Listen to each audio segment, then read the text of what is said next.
Thanks for joining me for Real Talk NFT. I'm your host, Brian. You know my amazing co-host, Joe. We have a really special guest here for you today. It's the co-founder and the CEO, Jerry Lee of the Artela Network. They coined themselves as the Extensible Blockchain Network. Really excited to learn more about Artela and what they're building. Jerry, to start things off, really appreciate you jumping on today. Thanks for having me to your podcast. Nice meeting you guys. Nice meeting you as well. And we always kind of start off with a basic question, but it's sometimes the most entertaining of them. Would love to know a little bit about your background and how you got into the crazy world of crypto and Web3. Yeah, just a little bit about myself. I've been a tech veteran for like 20 years. Started my career in Bay Area, mostly at Apple for 12 years, doing product design, engineering work. That was until 2017 that I joined Ant Group in China. That's when I got into blockchain and this whole crypto space. At 2017, crypto was very young and very early, but Ant Group, being one of the largest fintech company in the world, they see a lot of potential for future for fintech, right? Then they decided to invest into blockchain space. That's how I joined that group and eventually became the general manager and the chief architect. So we did a lot of technology development work and real world applications with the Ant Group's consortium chain. Mostly these were enterprise business facing applications like supply chain finance, trade finance, commodity trading platform, etc. We also did the interesting NFT project we can get into. It was largest in China. I'm pretty sure it was also largest in Asia, likely in the world in 2021. Yeah. Yeah, a great background there. And your experience at Apple actually stuck out to me. I was kind of going through, I think you wrote the blog. I was looking through some of your blogs on the website, and I highly recommend anybody checking out the podcast to read some of the blogs. They're entertaining. But one thing that stuck out to me, where the name Artela was derived from. Would love for you to share that with the audience. Yeah, Artela, it means art and technology. It was inspiration from a Steve Jobs quote. That was a time when I was there. I was actually the tech lead for one of the projects. I think it was the first generation of iPad. When Steve was on stage, he made that famous quote, basically saying technology alone is not enough. You need to marry that with the liberal arts that make the best of the product. So it really hit me hard, and it really resonated with me. So that's the name Artela came to be. Really inspiration, but Artela is doing something. It's totally from Apple, and we're doing a layer one blockchain network. I've been working on that for year and a half almost. It's based on EVM, but it goes much more than beyond that. We can talk about that later. But basically, we're at a stage where we've been doing the testnet for a while, and we are almost ready. In a couple of months, we'll go live for the mainnet launch somewhere in late September. Yeah, I had a question before we jumped into you explaining what Artela is. Just looking at the industry as a whole, I wanted to learn how to frame, layer one blockchains, layer twos. We know blockchain's been around layer ones, for a while now, right? As seen as software, starting with Ethereum. How should we look at, layer ones, layer twos? Because, in software, and being in the Bay Area, predominantly, right, Microsoft, iOS, you work famously on Android. We see these as kind of like the predominant ones, and everyone just builds on top. Is it better to look at like L1s as different applications, different dApps?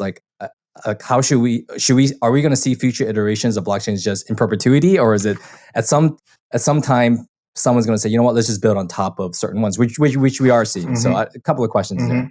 Yeah, that's a very good starting point. I see layer ones, layer twos, all these are like at the core protocol layer of let's say Web3, if call it that way.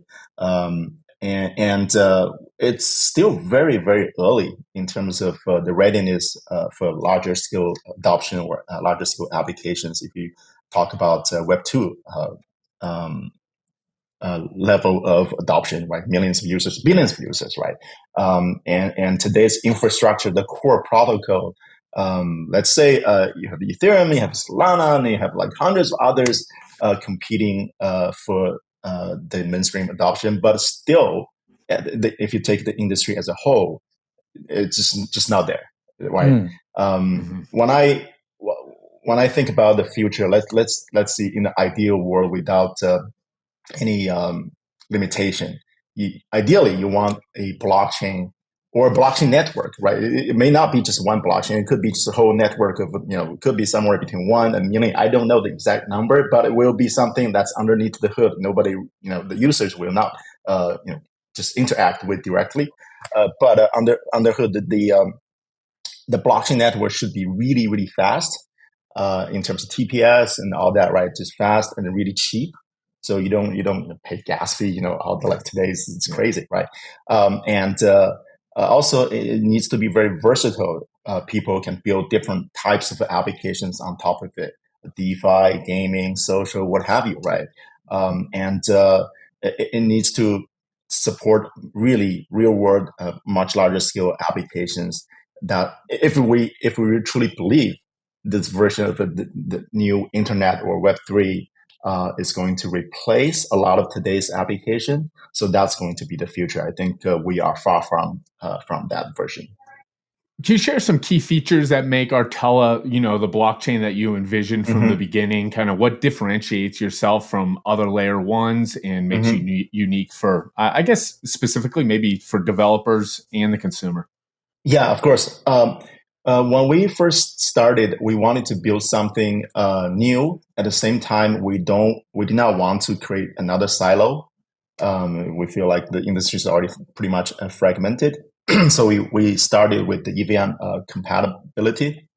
So that's the we feel like 90% of the apps are built on EVM. So just to be compatible would be a good thing to start with. But we need to build something that's much higher performance. Like people today talk about parallel EVM. I think that's just a buzzword, but really we use that too, like a lot of parallelization to really increase the performance of the base chain. So instead of, I think Ethereum today is still like 15 TPS.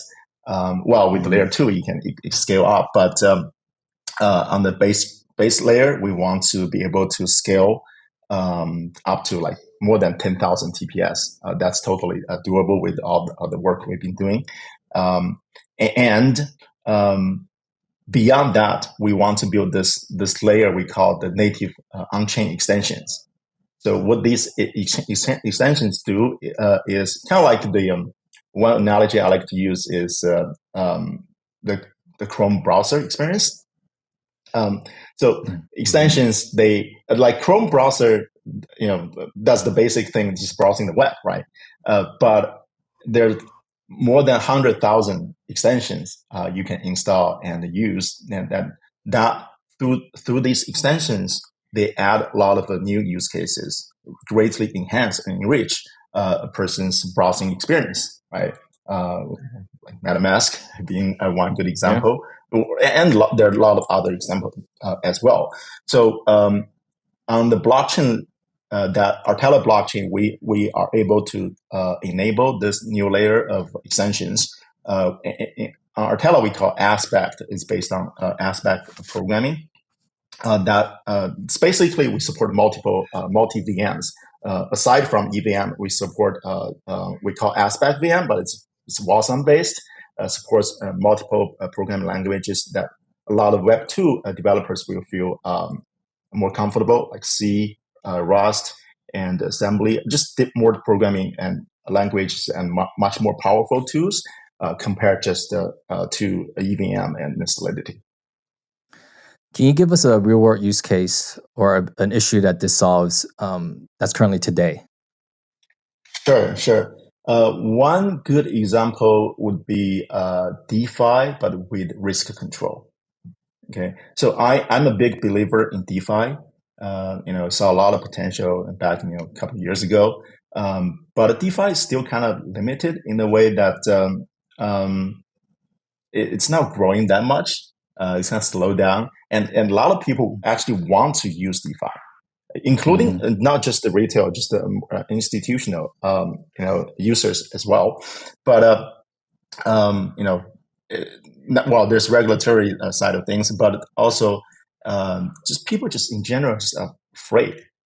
If you talk just up to people outside, the core crypto users, right? People just, because you see all these news, right? Oh, such got hacked, such rug pulled. These things keep happening. So a lot of people, they want, I want to use DeFi, but just they are really really just worried about security. So what we can do with these extensions is we bring Web2 level of security control, of a risk management, and couple that with the core DeFi protocols, the swap, the perp trading, what have you, and they can greatly enhance the security level of these DeFi protocols. So we already built a couple of applications. One is the DEX. Another one is swap, perp trading on Artela testnet. More than 50,000 people already used those. We did not have a single security breach issue. Oh, that's awesome. And I reiterate what you're saying, that one of the biggest things is security. Whenever I talk to people about DeFi or, anything along those lines, they're like, exactly, break this down into normal terms. I was like, well, that's gonna be difficult, but I'll do my best. I'm curious about like the user adoption for Artela. What strategies are you implementing to, bring on developers to build on the blockchain? Right. So we are in the stage that we're in the middle of a large scale incentivized testnet campaign.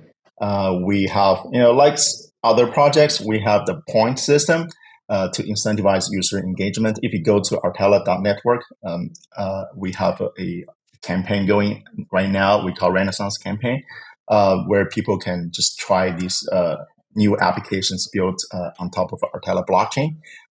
We see a lot of adoption in mostly Asia.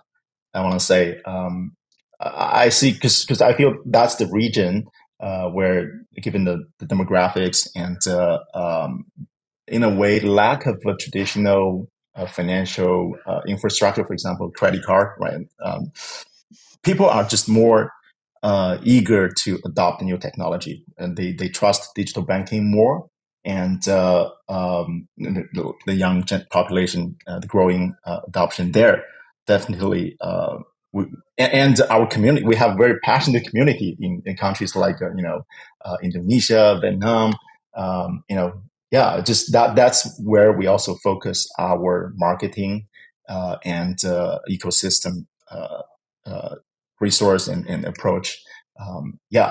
We see these East Asia, Southeast Asia probably being the largest Web3 user base going forward. Yeah, we definitely see further adoption in Europe and the Middle East because of the policies, right? And this last week, famously, we had more progress in terms of hopes of policy around crypto and overall. Yeah, America. What's your views on that? Because you're in Silicon Valley, and just this last month, I would say Silicon Valley, and you don't speak for Silicon Valley, but Silicon Valley itself changed its tune. I wouldn't say changed its tune. Maybe they always stood behind a specific party, because California is primarily Democratic. But we've seen a lot of investors contribute to the Trump campaign, maybe because of crypto. What's your just thoughts on that overall? I'm not asking you for political views, but just your thoughts on that. I don't know that much, but I did listen to Trump's talk. I thought it was quite something, and I think regardless the election, I think both parties will be more progressive when it comes to crypto, being more friendly. But just because there's so many users already, right? So many crypto users already. I see like 150 million. That number is kind of crazy in America. I mean, the real number probably is somewhere between 10 and 50, I think. But that's high. That's really high compared to 4 years ago, last election. I think technology should not be stopped because innovation is happening everywhere, right? I'm more familiar with Asia because there's this competition going on between, I want to say, between Hong Kong and Singapore to become the center of crypto in Asia through some of the policies. I'm pretty familiar with a lot of projects going there. I think in terms of regulation, I see more collaboration between private sector and the regulators, particularly in Hong Kong, because these projects, companies, and regulators will come together to work on the proposal. Like I think last week there was a stable coin framework coming out of Hong Kong.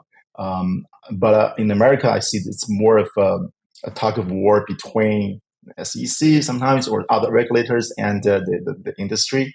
There's more tension, but overall, I think that the industry is in a much better place. Compared to last cycle. Last cycle there was still a lot of froth, right? Even scams.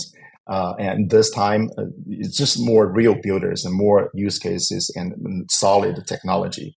I'm very optimistic going into beyond the election.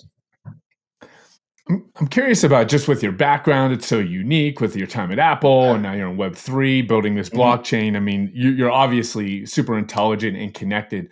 What are your thoughts of just the role of artificial intelligence in AI and how they're going to integrate with blockchain in the entire Web3 world? Yeah, that's definitely one hot topic people have been talking, and I think just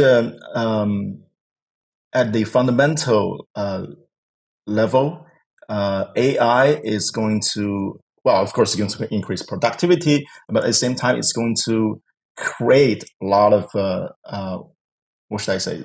Let's say it creates digital abundance, right? Digital abundance, right? New just artwork, new just AI agents, just new things coming out of AI, just so much, 100 times, tens of thousands times more efficient than people can generate, right? But what blockchain does the best is to create digital scarcity, right? So I definitely see the interaction of these two coming together. There probably will be new business model enabled to, for example, for the people talk about the content creators, the creator economy, and just like for new users to engage with different new types of digital creation. I see that as I'm very excited about the future of that junction, but how it will exactly happen, I'm not quite sure. That's the intriguing part about looking into the future. You kind of see it's coming, but you're not exactly sure. So that's one area I'm mostly excited about. Another thing is I think AI is all about automation, right? Today's blockchains compared to cloud computing, right? It's very rudimentary, very slow. It probably cannot support larger scale compute yet. So I see that probably take at least 3 to 5 years, maybe even longer, to realize the on-chain AI or more on-chain automation that's coming. But I'm very positive about the future. Awesome. Living in the NFT world, we do have to ask you about that. That's that was one of the most exciting things, and still is to myself, that came out of blockchain. Very, very excited about it for the future. And we saw that you built one of the biggest, or launched one of the biggest NFT projects or collections. Can you talk about that? Yeah, absolutely. I think it was 2021 at the height of NFT craze. At the time, I was still with the Ant group. We built this separate entity and built this NFT project we called Jingtan, which at the height had more than 5 million registered users, definitely the largest. it kind of went through the boom bust cycles. And in China, due to regulatory reasons, we cannot call it NFT directly. We call it digital collectibles, which is actually more fitting, right? When you think of it, these are digital collectibles. I give you two success stories. It was interesting. Because you remember at the time it was NFT. A lot of these NFTs were just PFPs, right? Not much utility. And we had some of that. We also auctioned. One success was the highest single piece that was sold through Jingtan was not just a picture. It was or art form. It was a digital collectible with an experience attached to it. Was a singer, an artist. She auctioned her. There's this album piece, but what's attached to that was the opportunity for the fan to work, for a winning fan to work with her for her next creation, for her next song. So that fan will join her, spending time with her in the studio and to kind of to create the next hit piece from her. So that was awesome. And I think that NFT piece sold for more than 300 RMB. That's equivalent to like 50K US. We totally did not see that coming, but that turned out to be a really good experience, and that made news and helped the fan, helped the singer herself. Yeah. So that just tells us that NFT just cannot be this stale, just pieces there sitting there. They it's better for them to provide more utility, more engagement for the holder of that piece, right? So that was one.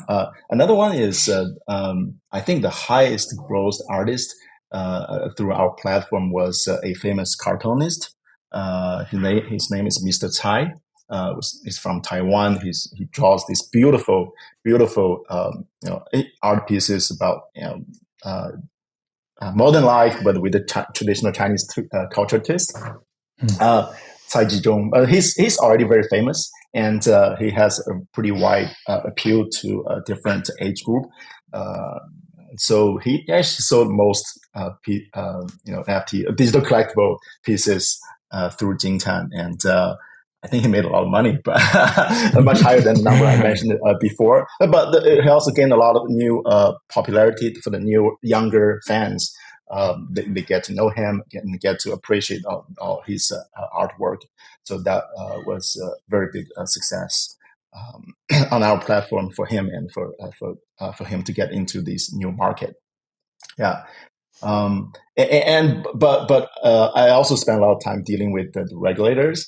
I think their biggest thing still is financial stability. They don't want to see these digital collectibles to become in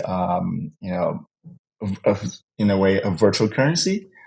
So they put more limitation on, like, you cannot trade, you can only hold, and you can only trade like 6 months later. So so that was an interesting experience. I think but they were very genuine in like willing to work with the industry.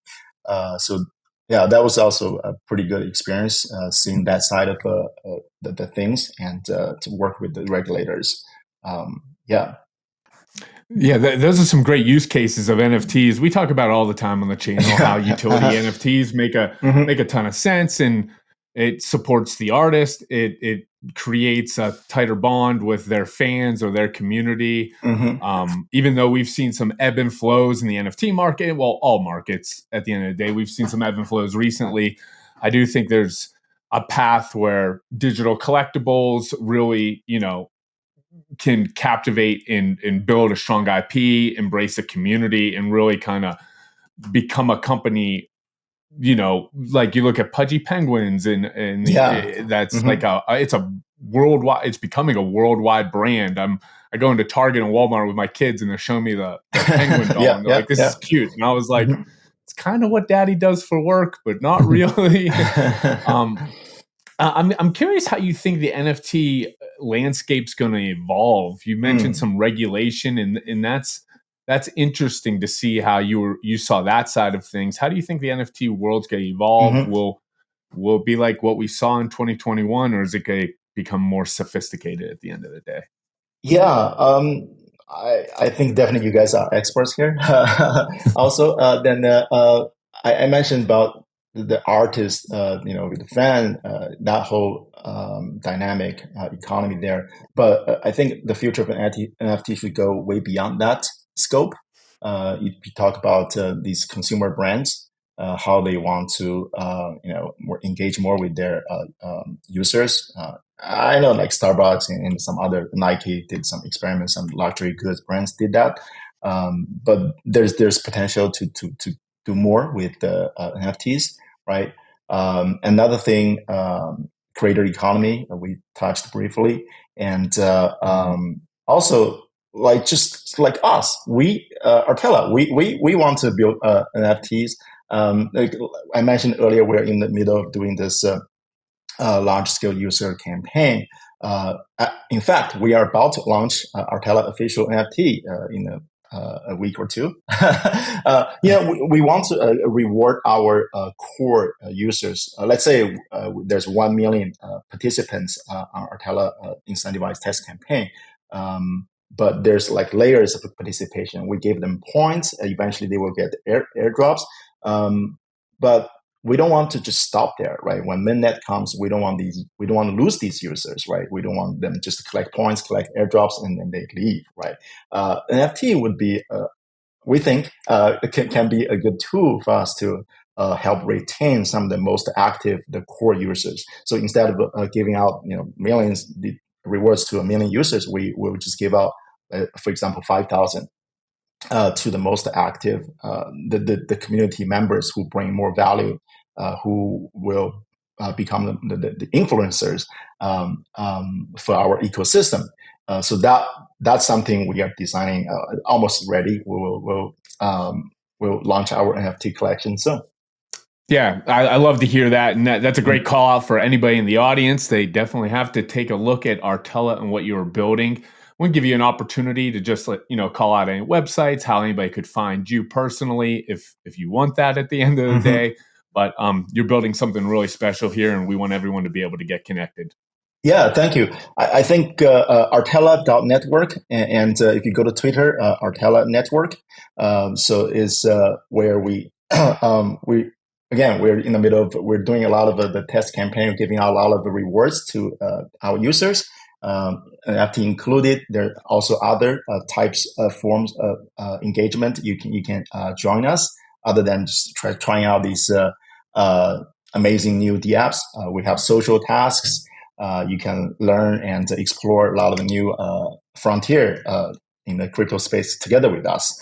So yeah, that's where we are, and we are only a couple months away from mainnet launch. This is a very exciting, important time for Artela, and it's been a great experience so far, and nice talking to you guys.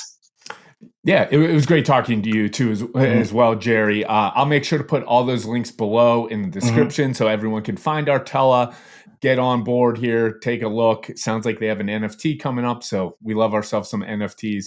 We really appreciate your time, and have a great day. All right, you too. Bye. Take care. Thanks.